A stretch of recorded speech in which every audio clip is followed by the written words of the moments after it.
Hi everyone, we're going to spend a few moments with Simon and Greg, who have a tendency to record the world.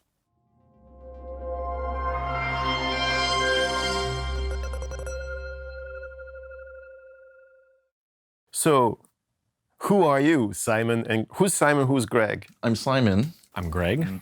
And who are Simon and Greg? Want to start? Well, I a little bit like you, I guess. When I started playing music, I realized that people around me had much more talent than I did. And so I became an engineer. Yes, we have the same path. There you go. I'm a music producer and a musician, songwriter. And we're based in Montreal, and we play music, and we make music. Montreal is the French part of Canada, where we say bonjour, hi. What is Simon and Greg Record the World? We came up with this video series called Simon and Greg Record the World from originally his idea of going to Senegal and helping people over there, building a recording studio and recording local artists. And I thought it was a great idea and potentially a great vacation, which ended up not being a vacation, but a great series, which is now online. So, why would anybody super comfortable in Montreal with its own career, warm weather, have the idea to go to Senegal to build a recording studio from scratch? Well, we started the the recording studio project. I started that three years ago. I work for a company that does adventure documentaries. So after my first documentary, I needed a second adventure. So I thought, let's go to Senegal and record a bunch of bands just because it's fun. So I went there 3 years ago and then came back, thought it was so much fun, and told Greg about it. And I joined the bandwagon. Yeah. So you're working for a company that does adventure travel. Yeah. The whole point about the documentaries we do is you just do a crazy adventure. Like the first one I did is I walked across Canada from west to east. And then I proposed to just go to Senegal and record a bunch of bands. Using a plane this time. Yeah. Yes. I'm not walking on the water. I wish, though. Like the whole purpose behind that is when I was in Senegal the first time, I met a bunch of guys. They wanted to start like this recording studio. They had this kind of label going on. All they needed was tools and just ways to show them how to record, how to mix, and then we can just go back to Montreal and they can do the whole thing by themselves. That was the whole point of the project. If it can start a micro business over there, that's amazing. Yeah, exactly. So how did it go in Senegal? Well, obviously, Senegal is completely different from where we're from. It was my first time in Africa. He was there 3 years ago, but it was my first time. And it's like landing on another planet. So obviously, there's the culture clash and the rhythm is completely different. There's no schedule. It sort of happens as it goes, and it's happy-go-lucky, which is fun, too, because there's no pressure. Yeah, very peaceful country. Everyone's super friendly. You're welcome anywhere you go. The music is very different. The way they play music, the way they see music, how music acts in their lifestyle. It's very different than here. You don't have like that pop culture where you get like a verse, chorus or something, where everything is structured. They just play music for hours and hours because it's part of their life. That's what they do when they wake up in the morning until 3 a.m. Let's talk about the rhythm more. Let's talk about maybe some differences between how a typical day would go here in the Madland and how a typical day would go here in their Madland. You know, how what's the difference in spirit, and why do you think it's that way? Well, the main difference in the rhythm of life is that there's no notion of time. It's like, nobody ever gives you a meeting at 9. No, it doesn't happen over there. It's, well, we're going to meet up. Okay, when? Well, sometimes. When is the bus coming? Well, it's going to come. Yeah, but when? Well, it should come today. There should be one this morning. It's always like this. So you just wait for the bus on the side of the road and hopefully it comes.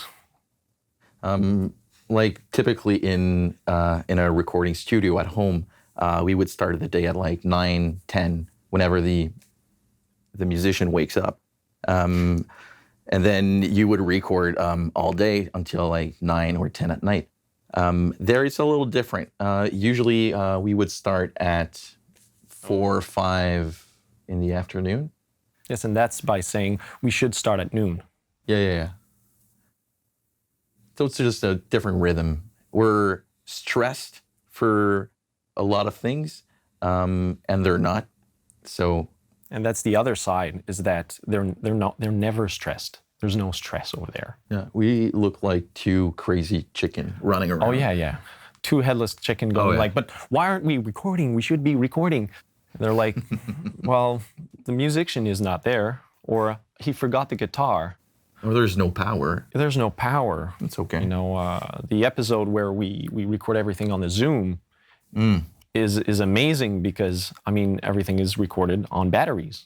And thank God we have the batteries, because there would have been no recording. So the end justified the means. How does anything get done there then? Yeah, well, when I was there the first time 3 years ago, we talked about they wanted a recording studio.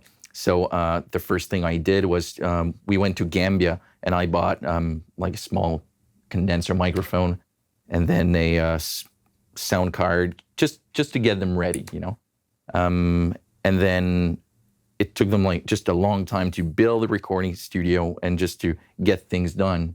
But they did it. But they did it. And that's the amazing part. They actually had the motivation to go about and build a recording studio from nothing. Yeah. Every brick, literally nothing. Every brick was molded one by one. Yeah. And laid out by MMS. Yeah, and a bunch of friends there. So like it all comes to the notion of time. Even if it takes 5 years or 10, doesn't matter. It's gonna get done. Eventually. Who are those people that you went to build a studio for/with and record and teach and everything? Who are they? What do they do? The one we built the recording studio with is MMS. That's his nickname. His production company, I guess. Yeah. So that's the one I met 3 years ago, and that's the one we met after in Sindia in Senegal. He's the one in charge of the recording studio. He's the one in charge of like pretty much everything. He's the one who paid for pretty much everything. 3/4 of the studio was financed by his own pocket. So he really is the backbone of this whole thing, and he's the one who provided the much needed motivation behind building a studio from scratch, or building just a building from scratch. It's important to say that Sindia is not a big city. It's not near a big city. It is in the middle of, it's not the desert, but it's there's nothing around. The closest big city is an hour away. Yeah, at least. Yeah. On road made of sand. So they're really, really secluded. And I guess that's part of the challenge, is to not only build a studio from scratch, but with what they have over there available to them. And it comes with that the challenge of trying to find the materials ourselves, because when they build, well, they know how to build buildings. But then, how do you soundproof this thing? How do you treat it? That was a big part of the challenge, was to figure out what could we use that is not, or makeshift treatment, makeshift materials. The other thing is also finding the musicians to record. Yeah. Because you can go there with a bunch of equipment, but if you don't have any musicians, well, you got nothing to record. So just finding the right musicians and artists and bands. So the whole organization behind finding people to record and actually have them come over to the studio was quite something. I mean, he spent hours trying to reach people and say, hey, look, we're coming in town. If you want to record your music, that's fine. We're there for that reason. But believe it or not, it was harder than we thought just to have them come over. Like, they want to, but once again, you got to go with the flow. Yeah. Well, it all comes back to Okay. it all comes back to what the music is really is in the community. Like you're gonna give them like an MP3 or wave. It's just to put on their phone, pretty much. I mean, they're not gonna put it on iTunes or any streaming services or anything. Yeah, there's no marketing of music over there. Yeah. So the purpose to have recording. Is to pretty much listen to themselves, Yeah, which is fine. that's cool. I like to listen to myself. Well, one thing that we noticed arriving there not only was finding the artists, but finding artists that had original music, which is not something that we came across very often. Usually what they do is that they take some music off of YouTube, or they take what they call Well, it's called especially for beats. hip-hop. They just call beats. Yeah. And they're beats that they download from producers that put them on the web, and they're tagged. It says produced by every 30 seconds, and but they actually use it that way because they don't want to pay for it.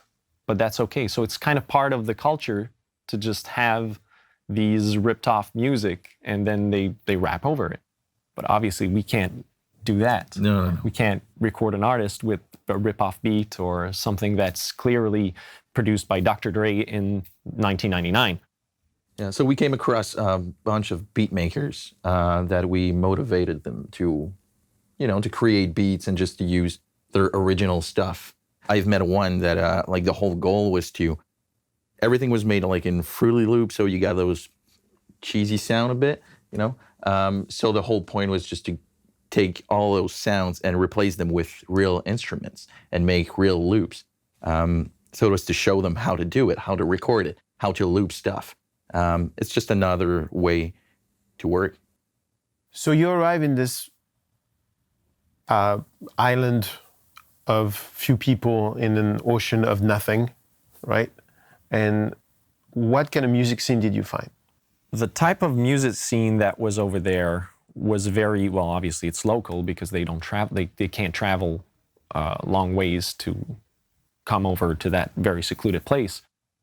So they all sort of feed each other, and they make a lot of shows, and they entertain themselves a lot with this music.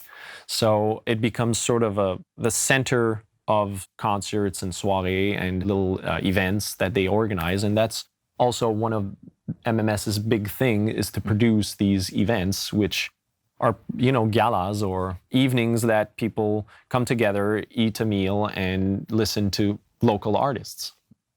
All the music that we found in Senegal, all the different styles, either there was a lot of hip hop, a lot of folk mix with traditional music, especially like traditional drums, a lot of singing, or just like a lot of music that has no instruments, pretty much just voices.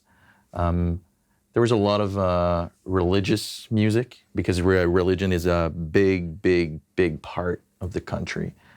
Yeah, they're very keen on religion, so obviously there's some religious chants. Yeah. Obviously choirs don't require many instruments, so that's a great way to make music and entertain themselves without having to find actual instruments. The hip-hop scene is very big because, there's a thing, you might have heard of it, it's called the internet, and they also have it over there. Everyone has YouTube. Everyone can listen to everything that basically is available to us in North America. So there's a lot of influences, and that can be felt a lot in their music. And that style has been influenced by Western music. Here's the thing, is that what is very traditionally traditional, the very culturally closed, or how could I say, closed music, it stays traditional. It doesn't get influenced. It doesn't change. It's all the rest is the fact that now there's hip hop artists, now there's reggae bands and stuff like that. But they don't, and that was surprising to us, they don't use those instruments in the modern type of music. So they don't blend. So those who make traditional really make traditional. Those who make modern, they really make modern music, which is interesting because nobody thought of, blending them together. So we tried it. We tried to talk about it, But usually the guys who do traditional, they're in a mindset that is very traditional too. One of the big problem we had was electricity, especially for buzzing. There was no ground pretty much anywhere we went. So we would take electric shock every day. The sidings of the rack Yeah. would shock us just by, touching knobs and whatnot. That was quite something. Yeah, touching microphones, everything. Yeah. And you don't really realize that because you take it for granted. You think that there's ground everywhere, but that's not the reality of it. Yeah. So yeah, we that's something we kind of overlooked. Yeah, and it took us like a week pretty much just to get used to it, just to watch out your, And then at the studio where we build, we pressured them a lot to put a ground in the building. Yeah. And it took a lot of pushing, but they did it because it was a little extra, and we were like, no, this is very, very important. And since we were conditioned not to touch the knobs or to be careful, at the end, even in the grounded studio, we would be careful when we're touching because we were, conditioned. I still think about it in Montreal today. This rack is now associated with getting shocked. It's a Pavlov response. Do you know if any music has been made in that studio since you left? There's still music being made in the studio right now. I was talking with MMS just last week about it. That's one of the things also is we wanted to bring equipment and just make sure like everything was running, but also that the studio was running after we leave when we go back to Montreal. So they were right now MMS is producing 3 rappers in Sindia just to show them how to make beats and how to just to get better at their crafts. And one of the things they recorded also, there was a lot of traditional like choir style. One of the artists we recorded was a woman. She sings Kangelan chant. It's like a traditional in Diola. So she's from a very far village. So she took a bus and a bunch of cars just to get to the recording studio we built. The cool thing about it is we recorded the whole album, which is 8 songs, in one afternoon. And she told me that she's one of the only one alive right now, and nothing has been recorded with a really good quality. So it's one of the only recording of Kangelan chant with like very good quality. One of the great prides in doing this is also the archival purpose of this whole thing, so that it stays in the commonwealth of knowledge of humanity. Yeah. If that sounds a little megalomaniac, but it's very touching to know that you're part of something that you're helping this culture to be remembered, and especially if there's only one left. Exactly, just to record something that that's going to disappear if there's no trace of it. So, very lucky.